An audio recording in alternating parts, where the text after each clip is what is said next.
Marami sa mga PBA players ang may reputasyon o hype na malakas, pero kapag tiningnan mo ang actual statistics kagaya ng puntos, rebounds, assists, efficiency ay medyo hindi tugma sa inaasahan ng fans. Sa video na ito, ating pag-uusapan ng mga PBA player na feeling malakas at overhype. Bo Belga. Sinasabing overhype si Bo Belga sa PBA ng ilan dahil mas napapansin siya sa kanyang personalidad kaysa sa aktual na performance sa laro. Madalas siyang nabibigyan ng exposure dahil sa kanyang kakatuwang karakter, pagiging komedyante, at viral moments, hindi dahil sa outstanding na stats. Hindi siya kilala bilang consistent scorer o dominanteng rebounder kumpara sa ibang big men sa liga. May mga pagkakataon na limitado ang kontribusyon niya sa laro, pero dahil sikat siya sa media at sa fans, tila mas mataas ang tingin sa kanya kaysa sa tunay niyang impact. Dahil dito, may perception na hindi tumutugma ang hype sa aktual na galing sa loob ng court. Bukod pa rito, ginagamit si Belga madalas bilang enforcer o pisikal na presensya, pero hindi palaging epektibo ang ganitong role sa mga high-level games. Hindi rin siya kasing athletic o versatile ng ibang top forwards o centers sa PBA. Kapag bumaba ang performance ng team, bihira rin siyang maging game changer o makitang nagbubuhat ng team sa crunch time. Mark Pingris. Sinasabing overhype si Mark Pingris sa PBA ng ilan dahil sa dami ng papuri at exposure na natanggap niya kahit hindi siya nagtatala ng malalaking stats. Ayon din sa mga fans, pikunin nitong si Mark Pingris kahit sa MPBL.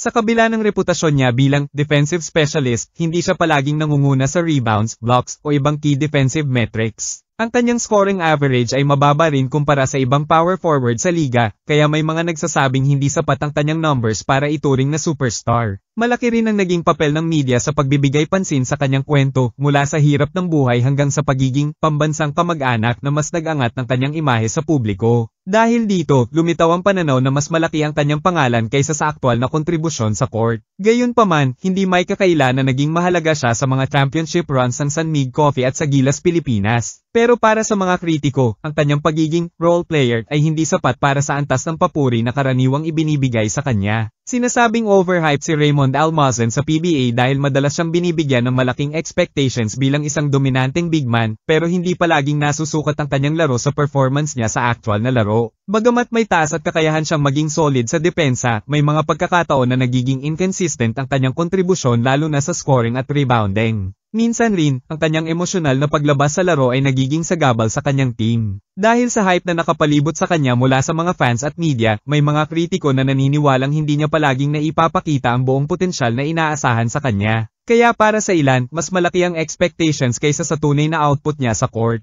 Bukod dito, madalas din siyang ikumpara sa ibang dominanteng center sa liga na may mas consistent na performance. Dahil dito, may impresyon na hindi niya palaging natutupad ang role na inaasahan sa kanya bilang frontline anchor. Sa huli, ang kanyang pangalan ay malaki, pero ang kanyang laro ay may mga pagkakataon pa rin kailangang pagbutihin para hindi ituring na overhype.